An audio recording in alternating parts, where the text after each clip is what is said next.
Coagulation. Coagulation is the mechanism that prevents us from losing all our blood when we undergo blood vessel damage. It has two main components, which are the reaction of platelets and the coagulation cascade. Let's look at platelets first. Platelets are small cells without nuclei, around 2 to 3 micrometers in diameter. They are responsible for primary haemostasis, forming a temporary, loose mechanical plug at the site of vessel injury.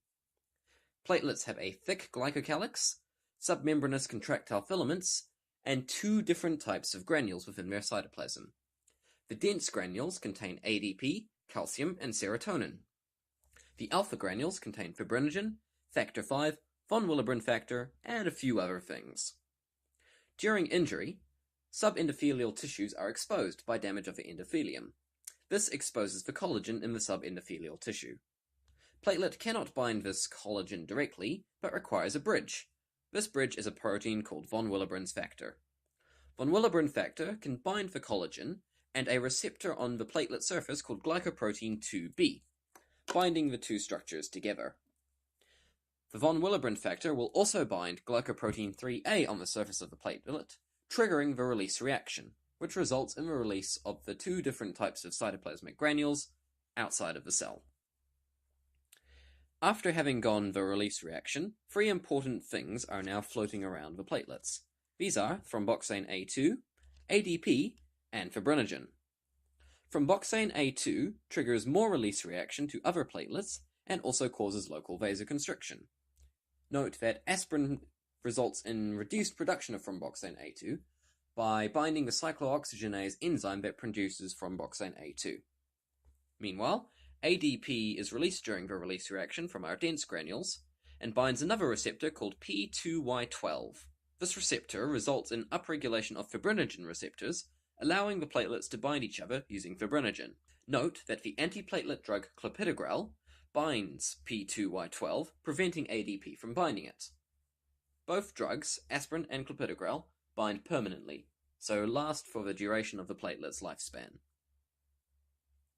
Lastly, platelets will undergo contraction using the submembranous contractile filaments.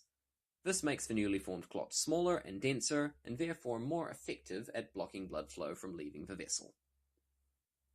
Let's look at the coagulation cascade.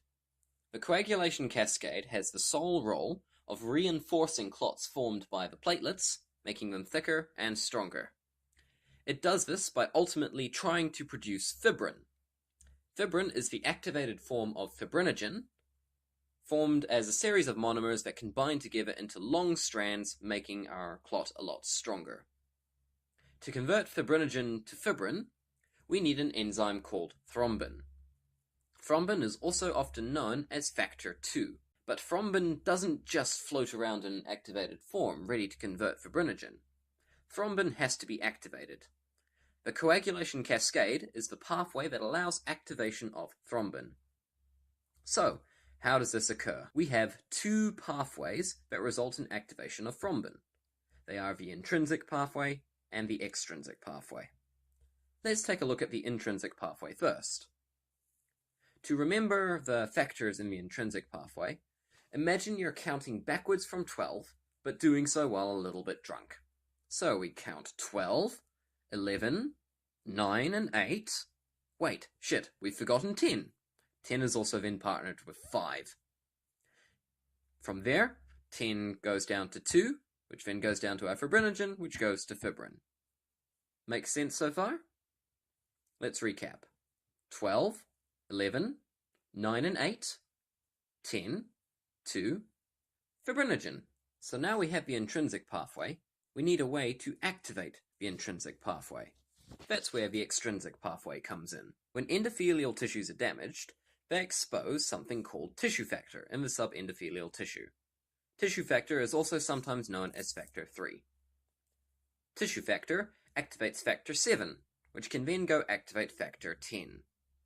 Factor X then activates thrombin, and thrombin is able to activate many of the factors that then result in its own activation, essentially upregulating itself.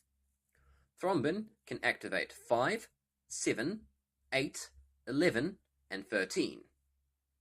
By doing so, it upregulates its own production and allows it to produce more fibrinogen. So, the extrinsic pathway results in the activation of factor 10, which results in the activation of thrombin, which then upregulates itself by activating the intrinsic pathway. Thrombin results in the activation of fibrinogen to lots and lots of fibrin. But what do we do with all this fibrin that we now have in our blood? The fibrin molecules will all bind to each other, forming long fibrin strands.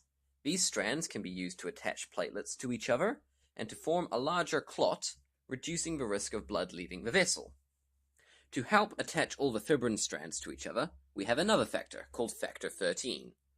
Remember from earlier that thrombin results in the activation of more factor 13.